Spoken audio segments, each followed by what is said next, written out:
As we continue to look into the 2024 wide receiver class, there are so many unbelievable players in this draft class.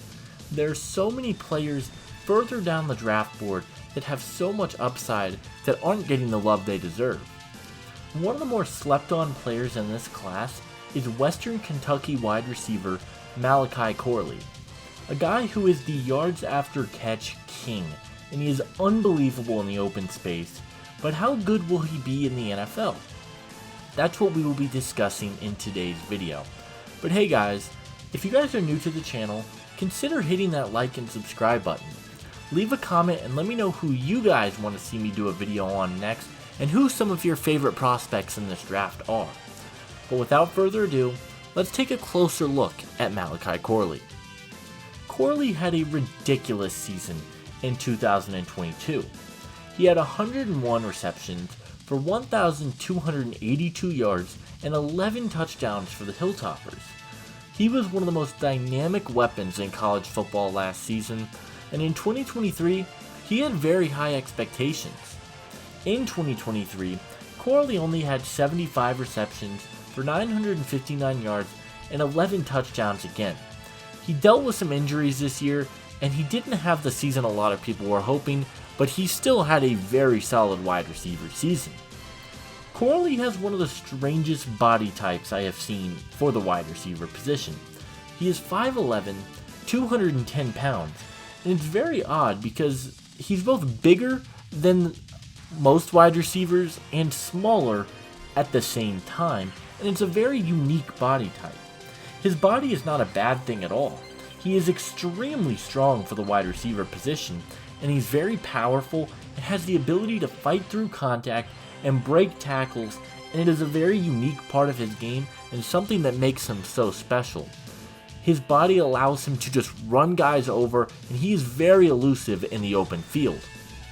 As we mentioned in the intro, Corley is the YAC king. Western Kentucky runs a very spread out offense, and they love to get him the ball in the open field. Corley has the speed and the power, but he also has amazing vision as well. He is used a lot on bubble screens and even in the backfield sometimes, and they love to get him the ball in space where he is able to create plays for himself. He is an unbelievable weapon in the open field, and as we mentioned, he's very difficult to tackle. Corley has amazing speed in the open field as well. It is rumored that Corley will run in the 4.4s in terms of his 40-yard dash, which is the ideal speed for a primarily slot wide receiver at the next level. His ability after the catch is some of the best I have seen, not just in this draft class, but in any of the classes I have studied over the last 3 seasons. He is unbelievable with the ball in his hands, and I think it's going to make him a very enticing weapon later on down the board. Corley does have some weaknesses in his game, as do every prospect. A lot of it could be scheme related, but Western Kentucky runs a heavy spread, air raid offense, and have a very limited and simple route tree that they ask their wide receivers to run. Corley has not been asked to run very many routes whatsoever, and some of his production could be somewhat inflated due to playing in a very wide receiver friendly offense. You love to see receivers that can run a number of different routes and a lot of cuts, and a lot of Corley's catches seem to come on short crossers or bubble screens, so I want to see that improve for him. Corley is also not the most physically imposing wide receiver. He's not the tallest guy, and his contested catches are not an area in which he thrives whatsoever.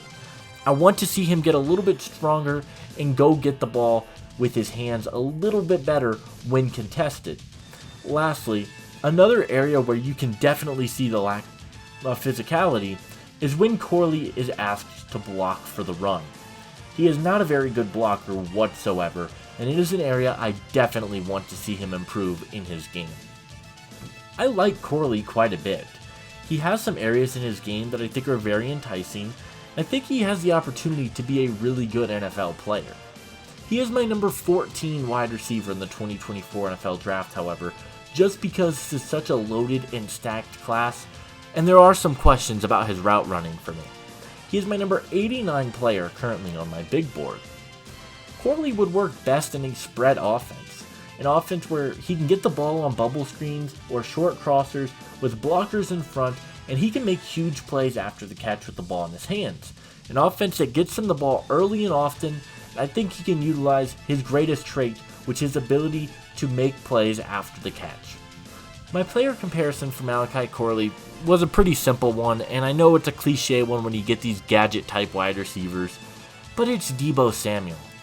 Samuel, as we know, is an absolute elite weapon in the open field for San Francisco, and they use him in a lot of different ways.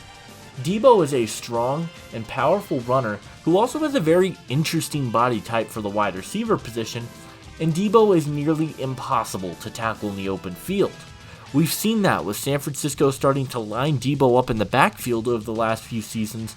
I think it is going to be a very interesting move to see what Corley could do, but I think Corley could be a very similar type of player to what Deebo Samuel has been at the next level.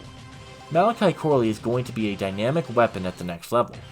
He has a lot of traits to fall in love with, and I think he's going to be an incredibly fun player to watch and see how he tests at the Senior Bowl and the Draft Combine.